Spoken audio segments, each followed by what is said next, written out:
मैं सुभाष सिंह कुशवाहा आप सभी मित्रों को नमस्कार, आदाब, सलाम, नमो बुधाय, जय भीम।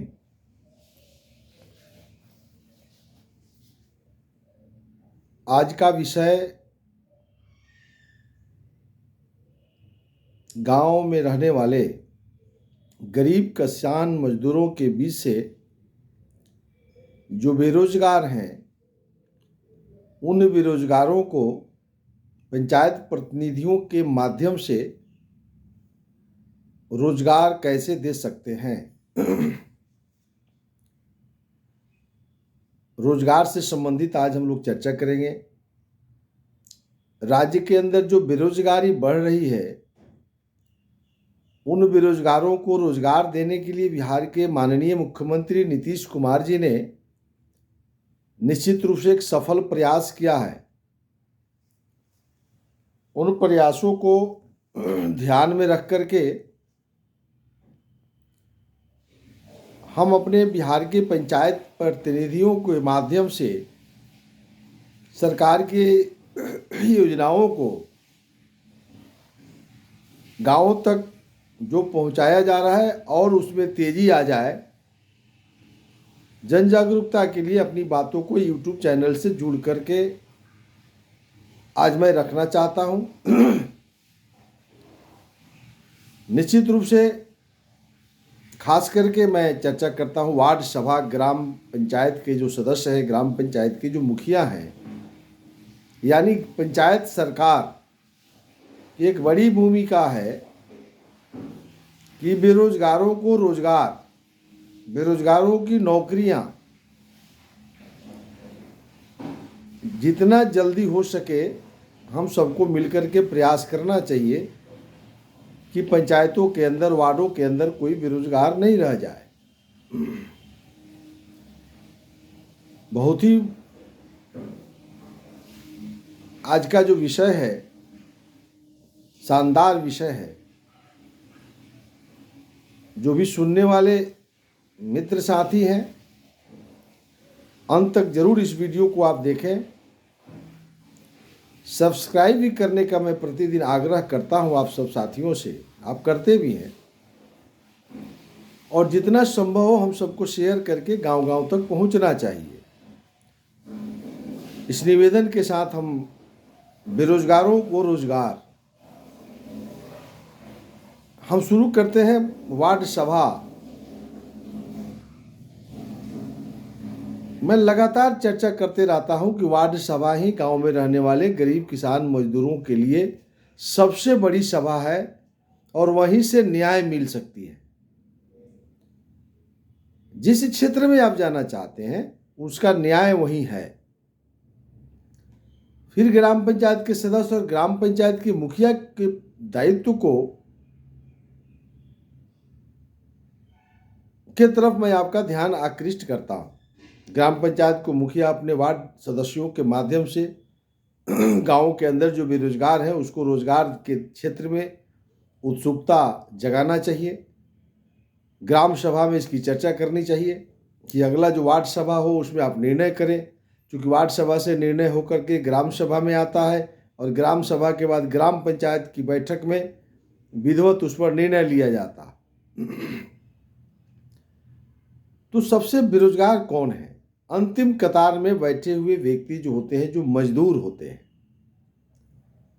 मजदूर सबसे पहला बेरोजगार के श्रेणी में आते हैं, यानी मजदूरों को रोजगार नहीं मिलता है तो वह पलायन करते हैं।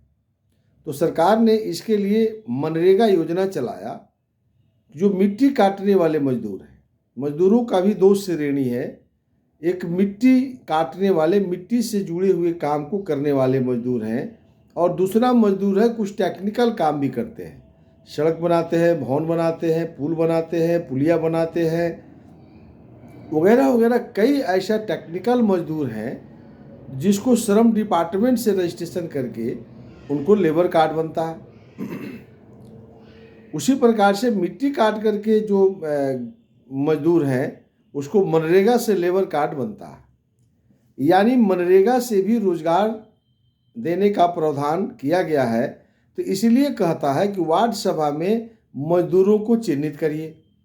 कितने मजदूरों को लेबर कार्ड बना है, उन मजदूरों को 100 दिन की रोजगार की गारंटी केंद्र सरकार ने किया है कि 100 दिन का माने 365 दिन का जो वर्ष होता है, तो 362 दिन में 100 दिन की रोजगार की हम गारंटी करते हैं। यानी मजदूरों को मौलिक अधिकार है।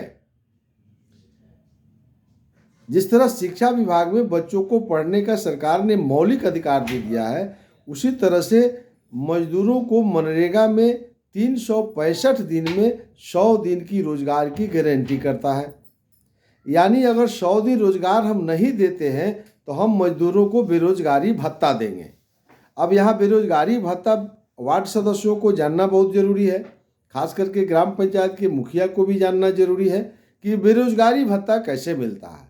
तो बेरोजगारी भत्ता यानी जितने लेबर कार्ड बन गया है उन मजदूरों को अगर 100 दिन रोजगार आप नहीं देते हैं तो उसको बेरोजगारी भत्ता 100 दिन का देना होगा।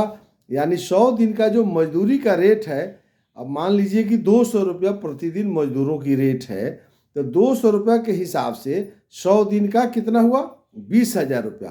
तो यह 20,000 रुपया बेरोजगारी भत्ता, उसको काम करने की ज़रूरत नहीं है, उस मजदूर को कहीं काम नहीं कराए, परंतु उसको 20,000 रुपया उसके खाता में दे देना होगा। इसी को बेरोजगारी भत्ता कहते हैं।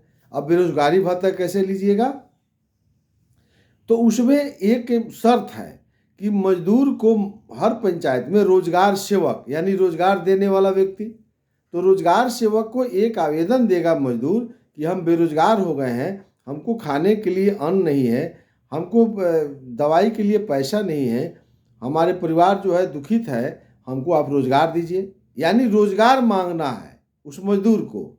तो रोजगार मांगने के लिए आवेदन देना होगा।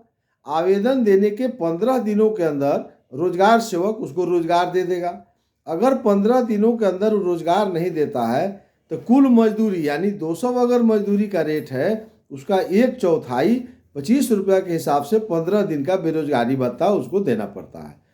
अगर वह 30 दिन रोजगार नहीं देता है तो 30 दिन का यानी जो है मजदूरी रेट का आपको 50% यानी आधा जो है उसको बेरोजगारी भत्ता के रूप में उसको देना पड़ता है।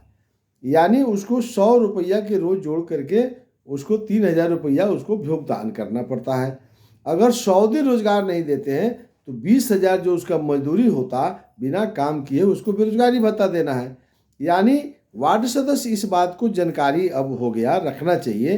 तो आप अपने वार्ड के अंदर कितना मजदूर है, तो 50 मजदूर है, 50 मजदूर से अलग बैठक करना चाहिए।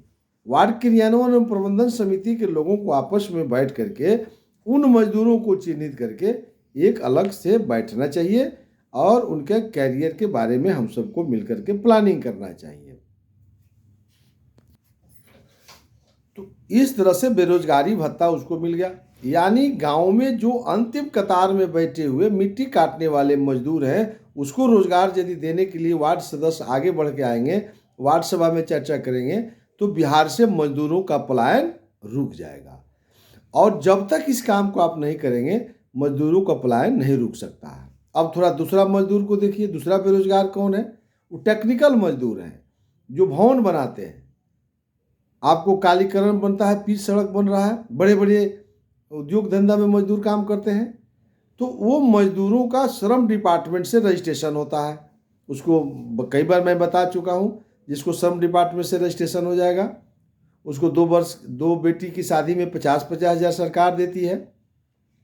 उसको मुफ्त में इलाज हो जाता है 5 लाख रुपया तक का। उसको 20,000 रुपया घर के मरम्मती के लिए मिलता है, साइकिल खरीदने के लिए पैसा मिलता है, आपको औजार खरीदने के लिए पैसा मिलता है, इंश्योरेंस की सुविधा हो जाती है। उसको जो है एक्सीडेंटल मौत होता है तो 5 लाख रुपया मिलती है। उसको समान बीमारी से मौत होता है तो 1 लाख रुपये मिलती है। राज्य से बाहर अगर काम करने जाता है तो वहाँ भी उसको जो है सब सुविधा मिलती है। यानी उसको रोजगार सृजन के लिए लेबर डिपार्टमेंट के पास उसको भेजा जाता है। अब उसमें से आइए, उसी मजदूर के बीच से अब तीसरा बेरोजगार कौन है। अब तीसरा जो बेरोजगार है वह न सड़क पुल पुलिया में काम करना चाहता है और ना ही वह मिट्टी काटना चाहता है, लेकिन है बेरोजगार, थोड़ा पढ़ लिया है, मैट्रिक कर गया, इंटर कर गया, तो वह चाहता है कि हमको कोई कल कारखाना में नौकरी लग जाए। तो इसके लिए केंद्र सरकार ने अलग से कौशल डिपार्टमेंट का निर्माण बनाया गया। तो कौशल केंद्र है, हर जिला हेडक्वार्टर में है, हर प्रखंड मुख्यालय में आपको कौशल विभाग के द्वारा ट्रेनिंग दिया जा रहा है। यानी उसके अंदर कुछ टेक्निकल चीज़ की जानकारी हो जाएगी। तो उसके लिए रोजगार मेला लगता है, जिला में नियोजनालय ऑफिस में उसका रजिस्ट्रेशन करा दीजिए और ट्रेनिंग ले लेगा। और नियोजनालय मेला जब लगाया जाता है जिले में श्रम डिपार्टमेंट के माध्यम से, तो उसमें जो है वो जाएगा। देश की कई कंपनियां आती हैं, सैकड़ों कंपनियां आकर के नौजवानों को रोजगार दे देती है और उस फैक्ट्री में उसको नौकरी मिल जाता है। यानी गरीबों के घर में 3 प्रकार के बेरोजगार हैं। एक मनरेगा में मजदूरों को रोजगार दे दीजिए, एक श्रम डिपार्टमेंट में भी आप ये रोजगार दे सकते हैं, और दूसरा कौशल डिपार्टमेंट में उसको प्रशिक्षण करा करके आप उन मजदूरों के बाल बच्चों को आप रोजगार दिलवा सकते हैं। यानी यह 3 प्रकार के जो गांव में बेरोजगार हैं, अब इनको ऐसे रोजगार दे दीजिए। अब उसी गरीब के घर में अब देखिएगा चौथा बेरोजगार कौन है। उस घर में जो है आप देखिएगा, ना वो कौशल डिपार्टमेंट में प्रशिक्षण लेना चाहता है, ना वो लेबर का काम कर सकता है, ना श्रम डिपार्टमेंट में, ना मनरेगा में कर सकता है। तो वो क्या चाहता है चौथा? वो चाहता है कि छोटी छोटी दुकान करके हम अपने जीवन यापन करें। हम जूता चप्पल ही सी लेंगे, हम जो है सड़क के किनारे अंडा बेच रहा है, दर्जी का छोटा सा काम कर रहा है। आप देखेंगे कि छोटी छोटी मिस्त्री जो है ट्रैक्टर बना रहा है, ट्रक बना रहा है, गैराज में काम करता है। यानी सड़क के किनारे जो है सब्जी बेच लेता है।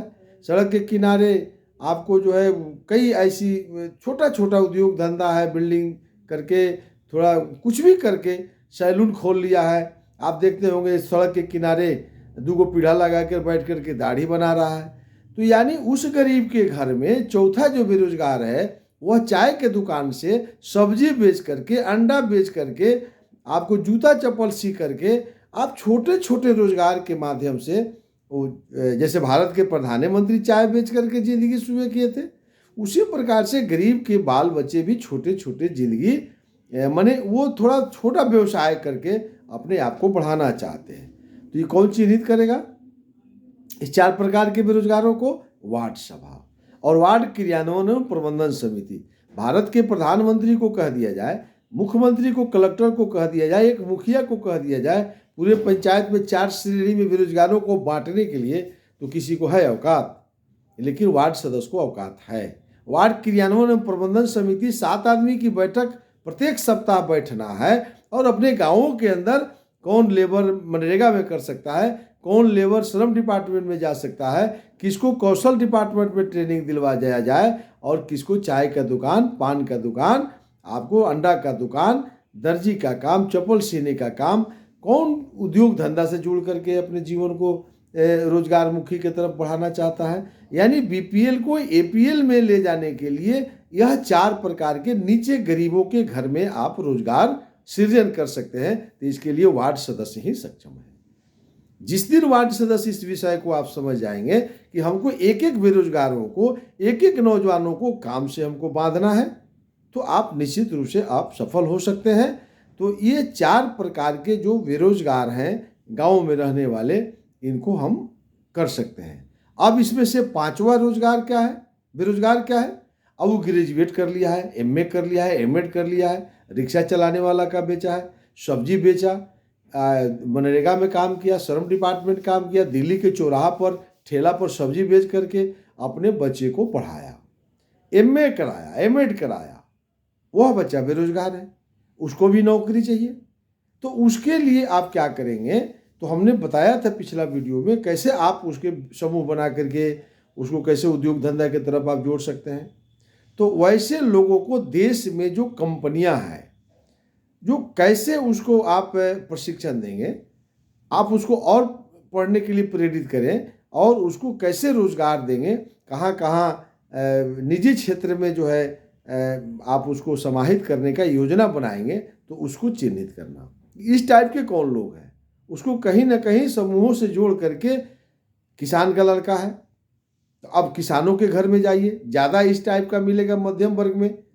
जो एक से एक डिग्री लेकर के गांव में बैठे हुए हैं, उनको जो है हमने बताया था किसानों का समूह, एफपीओ, उद्योग धंधा। दूसरा चीज़ कि इनकम टैक्स डिपार्टमेंट का वैसे बेरोजगारों को रोजगार देने के लिए, नौकरी तो हम लोग सरकारी तो वैकेंसी है बैठ रहा है, आप उसमें ले सकते हैं, लेकिन उसके अलावा हम कैसे उसके लाइफ को बना सकते हैं, तो हम उसको अब देखना होगा गरीब के घर से कौन निकला है वैसे नौजवान, तो उसको परिवहन योजना, अब दलित का बाल बच्चा है, अति पिछड़ा का है, हर पंचायत में 5 परिवहन दिया जा रहा है, 1 लाख सब्सिडी है, उसमें जो है 3 अनुसूचित जाति को है, 2 अति पिछड़ा को है।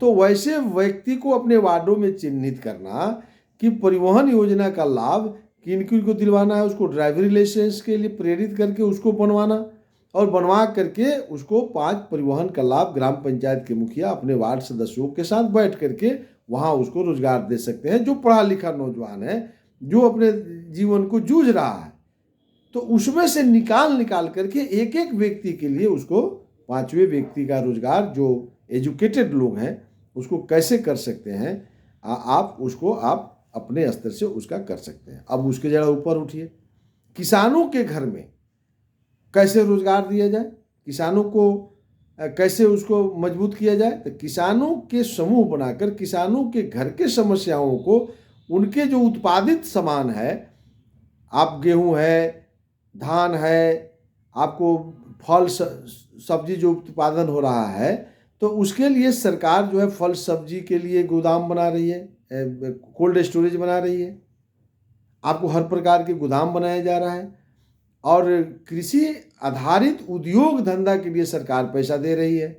तो कृषि उत्पादन का जो सामान है, अनाज है, उस अनाजों से कौन कौन फैक्ट्रियां हम लगा सकते हैं, उद्योग धंधा लगा सकते हैं, उद्योग डिपार्टमेंट से संपर्क स्थापित करने के लिए आप करके उनको रोजगार की तरफ बढ़ा सकते हैं। तो यह ग्राम पंचायत के मुखिया और वार्ड सदस्य आपस में बैठ करके पूरे वार्ड सभा करा करके ऐसे व्यक्तियों को चिन्हित करना ग्राम पंचायत के मुखिया का बड़ा कर्तव्य हो जाता है कि पूरे पंचायतों में कितना बेरोजगार है जो उद्योग धंधा से जुड़ करके अपने जीवन को बढ़ाना चाहता है।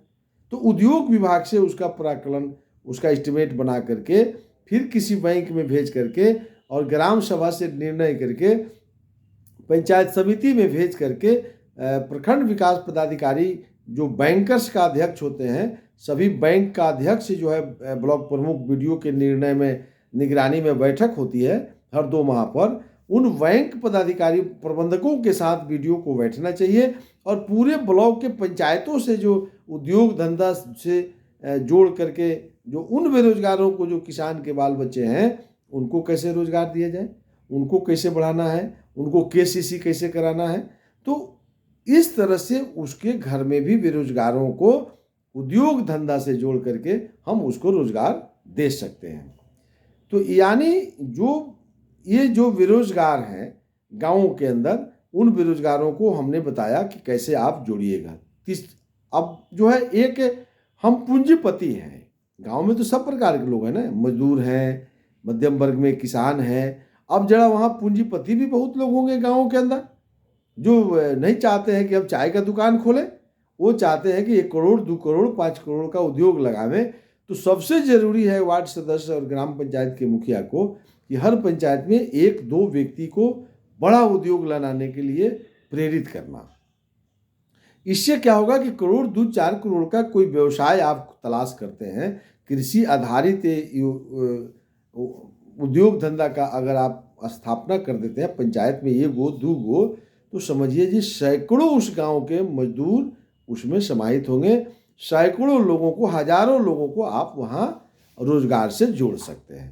तो पूंजीपतियों को आप देखेंगे कि गाँवों के अंदर बड़े बड़े पूंजीपति हैं, बड़े बड़े हैं, 100-100 बीघा जमीन है, बहुत पैसा है, लेकिन वो इनकम टैक्स का लफड़ा नहीं जानते।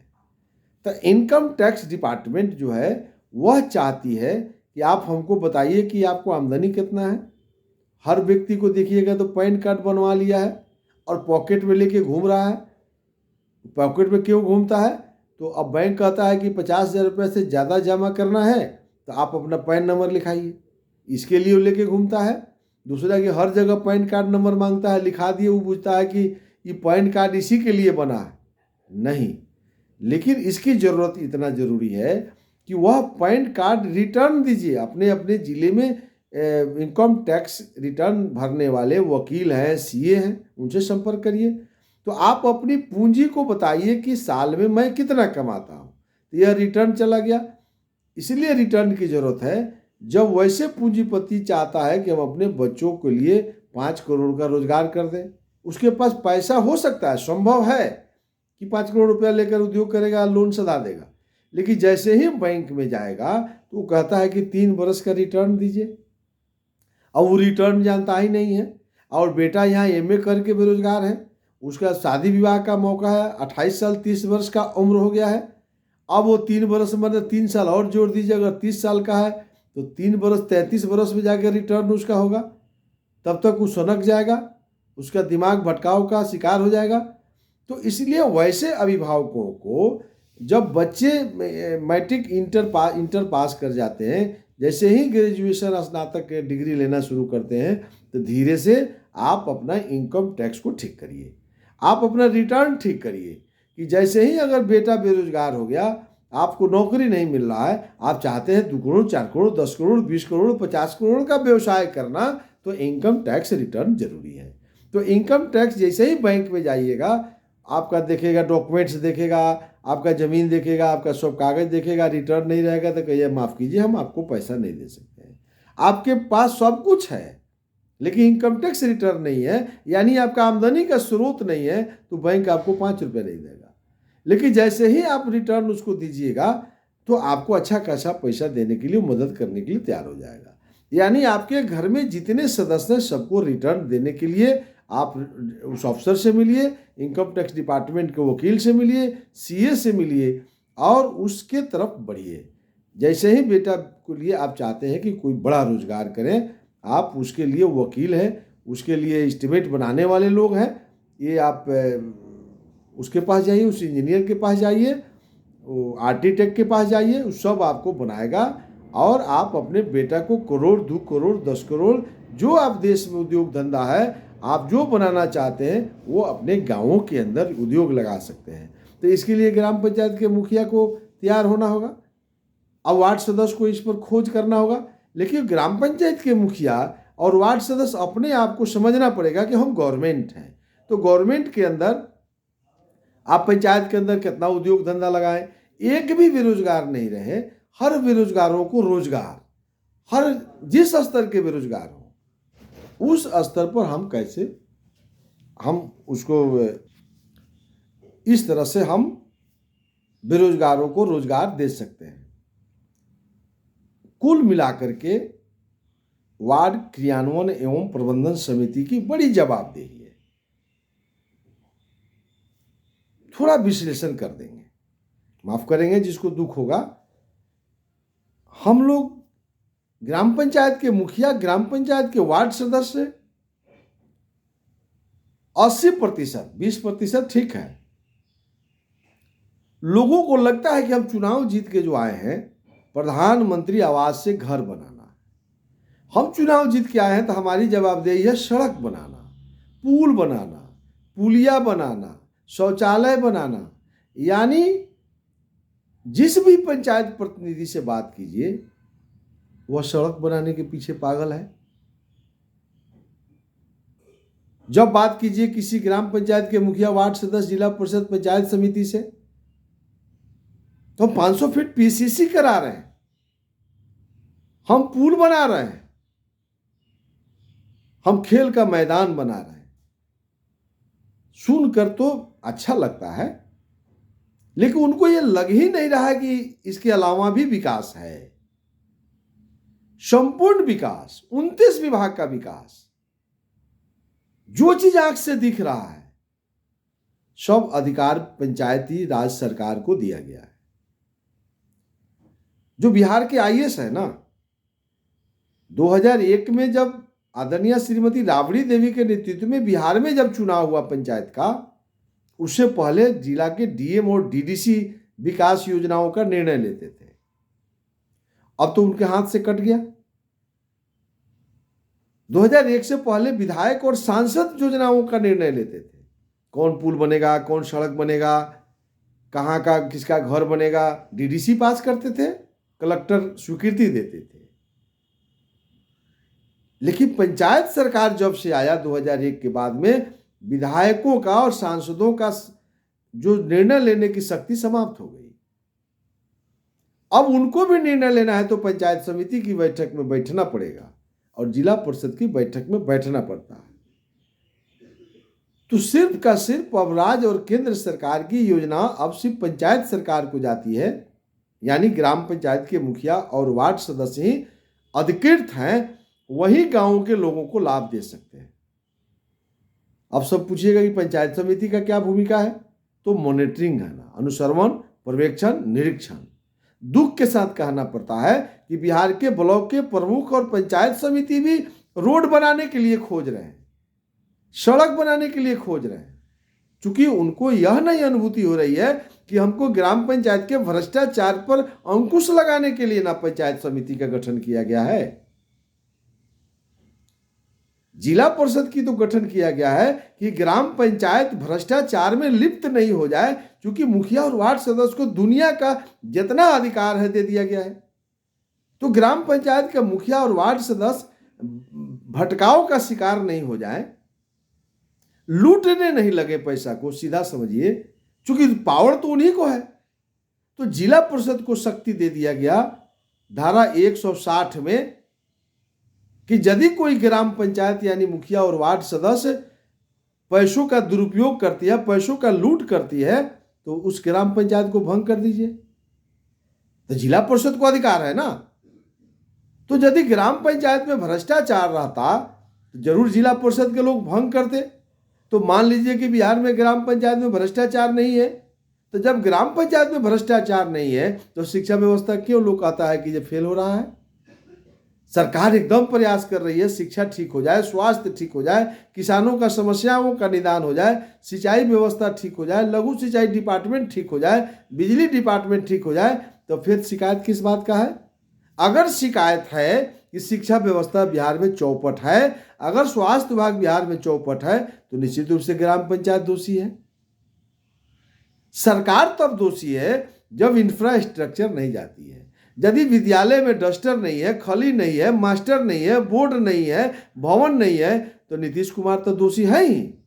अगर सब कुछ है और पढ़ाई की व्यवस्था फेल है, तब तो पंचायत सरकार दोषी है ना। इसलिए बिहार के जो मुखिया हैं, खास करके वार्ड सदस्य हैं, टायर्ड अनटायर्ड पुल पुलिया में अझुला गए हैं। अरे उसे बाहर निकलने की जरूरत है। बेरोजगारों को रोजगार कैसे मिले, बड़ा विषय है। जिस दिन पंचायती राज अपने विचारों को अवगत और किताबों को अध्ययन कर लेगी, अपने दायित्वों को, कर्तव्यों का निर्वहन करना शुरू कर देगी। अगर नहीं करती है तो जिला परिषद ताकत दिखावे। दूसरा, कलेक्टर सब रुष्ट हो गया, बिहार के आईएएस सब। जिस दिन से 2001 से पंचायत सरकार आ गया, रुचि नहीं लेता है।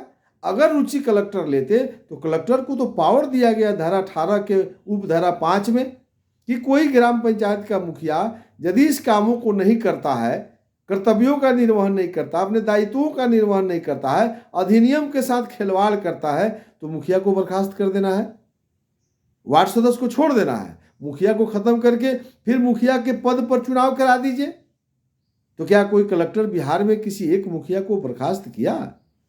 इसीलिए वो नहीं करता है। वो सोचता है कि ना उधो को देना ना माधो को लेना, हमको 5 रुपये फायदे नहीं है, हमारे दस्तखत से कुछ होना नहीं है, तो मेरा यही काम है कि खाली हम बर्खास्त करते रहें। जाने जात जाने पिसनिहार गांव में एक हिस्सा है।